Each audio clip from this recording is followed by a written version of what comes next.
Good morning, everyone. Welcome to the Eureka Math Algebraic Fluency through Tape Diagram session. I'm Randy Harper. We'll be working together to work through word problems using tape diagrams in an algebraic sense. Before I address our goals for today any further, please, if you have technology, silence it, or if you need to absolutely step out and take a call, do so quickly and quietly and come on back as soon as you can, so that we can keep pace and not get too distracted.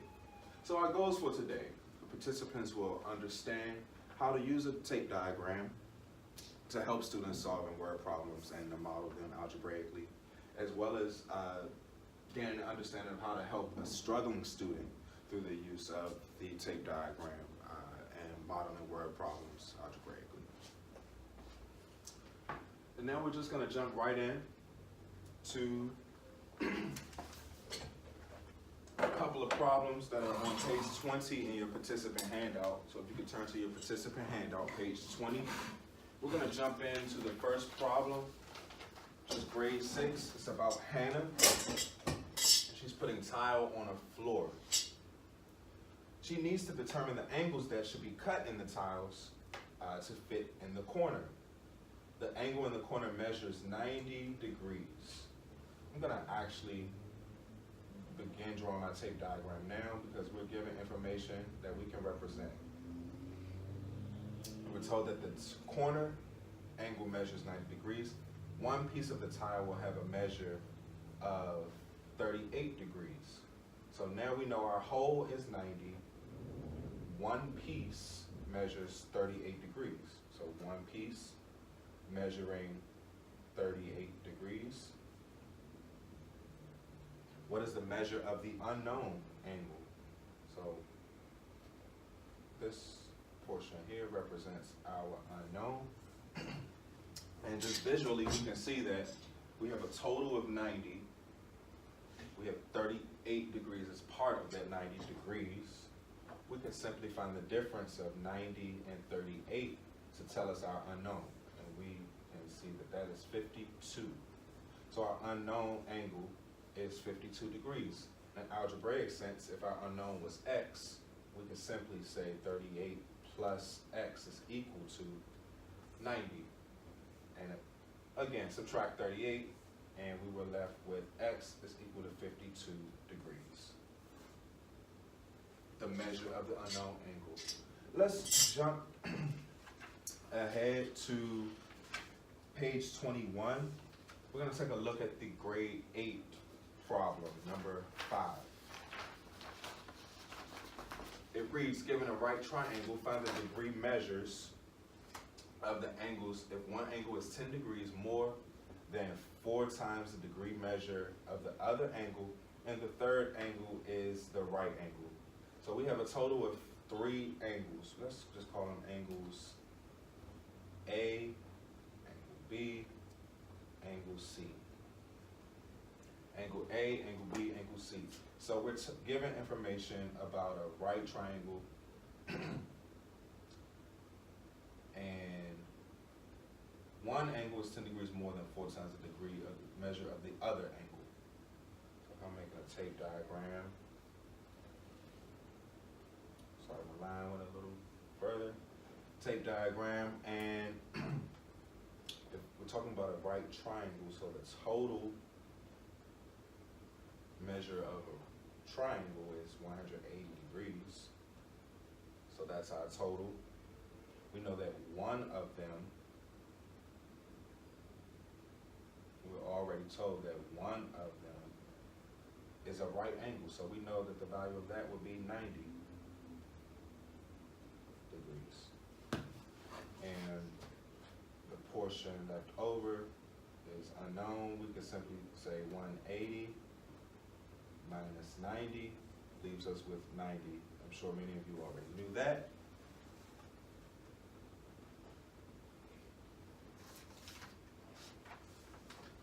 And now we can consider the other 2 unknown angles. We have angle A. We can say angle C is that 90 degree angle. Angle A and angle B. We're told that for angle A, 10 degrees more, so more is plus, 4 times the degree of the measure of the other, which I'm calling B. So 10 plus 4 times B will give me angle A. Angle B is still unknown, so now we can do some work to think about how to figure that unknown out. Since we're dealing with two angles, I'm going to partition this into 2 parts. We can call one, I'll just write a small a to show that we're talking about angle A and B. Angle A being 10 more than 4 times B. Angle B is still unknown at this time. We know, we were told that the difference of 180 and 90 gave us another 90, so these two pieces actually total 90 degrees as well, which will help us set up an equation of 10 plus 4b plus our other unknown b, so 10 plus 4b plus b equals 90 degrees. And we can combine like terms. We're left with 10 plus 5b equals 90. And if we subtract 10 from 90, we're left with 5b equals 80. We can divide 80 by 5, and we're left with b equals 16. So that unknown angle B is 16 degrees. And we can now use that to determine angle A by substituting B in. So 10 plus 4 times 16. 4 times 16 is 64. If we add 10, we're given 74. And it got a little messy, so I'm just gonna box angle B on its own, and I'm writing angle A is 74 degrees.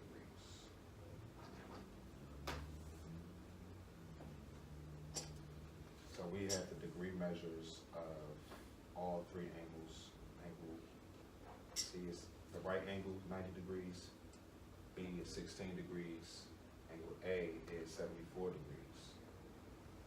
And this concludes the problems for tape diagrams for 6 through 8. And you can actually use these to work independently if we have more time at the end to do the problems we did not do. All right. Now we're going to move along to a look at coherence.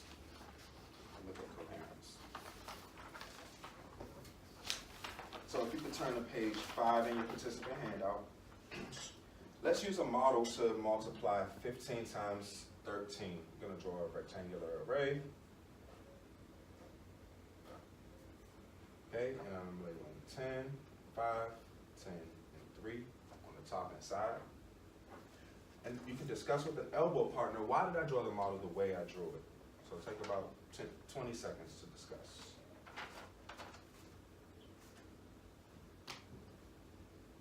Thank you. So why did we make the model like this? It's because it's easier to evaluate the terms like that when it's like 10 by smaller numbers than 15 times 13. Absolutely. And so we actually took these factors and broke them apart. So we could multiply 10 times 10, that's 100. 5 times 10 is 50. 10 times 3 is 30. 5 times 3 is 15.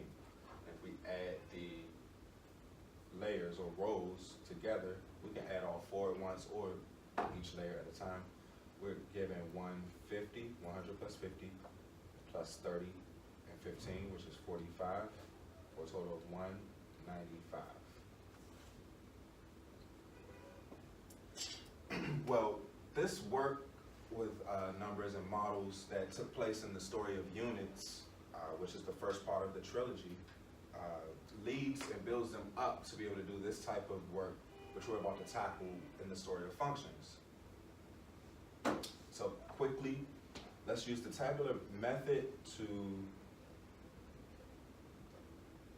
solve the following, or create an equivalent expression to the product of these two binomials, x plus 5 times x plus 3. Using the same strategy, let's break apart our factors. So we have x is 5, x 3. We're going to actually now multiply. So x times x is x squared. 5 times x is 5x.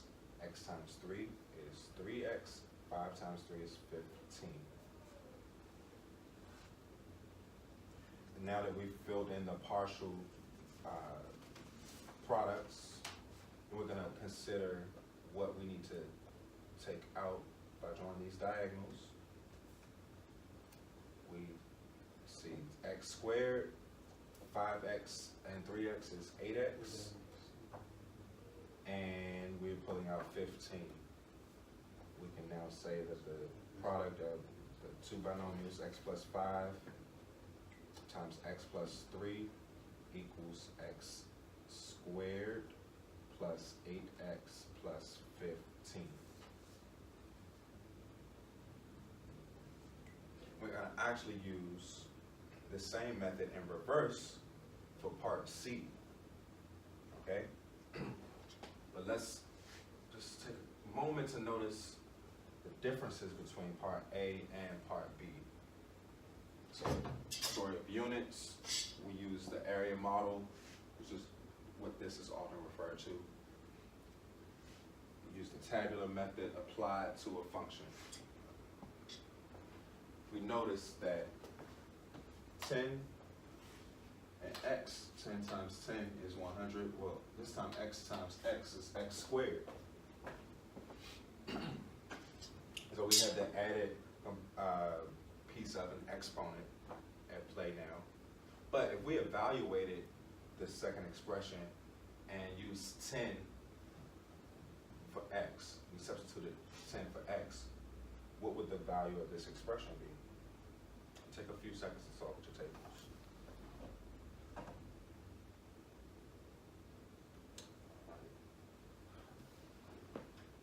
What did we come up with? If x were 10, this expression would equal? It's the same. It's be 195 because x squared, 10 squared, which is 100, plus 8 times 10 is 80, and then 15, and you add it all up. It's 100 plus 80 plus 15, and it's 195. Just the same as the first one. Excellent. Last part, part C. Let's actually work in reverse to factor the trinomial x squared plus 2x minus 15. I'm going to start you off with,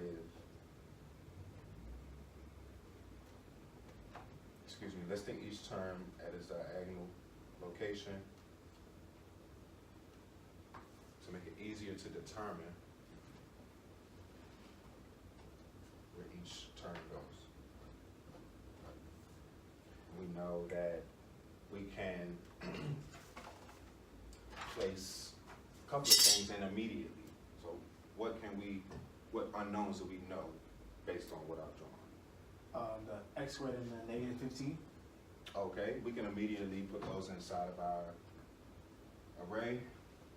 X squared, negative 15, which then lets us know what other unknowns. So we know that there's two x's to get to x squared. Excellent. So top left and top right blanks are x's. We're trying to also come up with a product of negative 15, but we have to consider the sum of 2x. Would that be 5? Oh yeah, so it's 5 and negative 3. 5 and negative 3. So we have negative 3 times x, which is negative 3x. And we have 5 times x, which is 5x. And let's see if it works out to add up to 2x. Negative 3x plus 5x is 2x. So it indeed works. So we can say that the trinomial x squared plus x minus 15 is equivalent to the product of two binomials, x minus 3 and x plus, 5. Any questions? Thank you so much for joining us this morning as we use tape diagrams and move from the story of units to functions.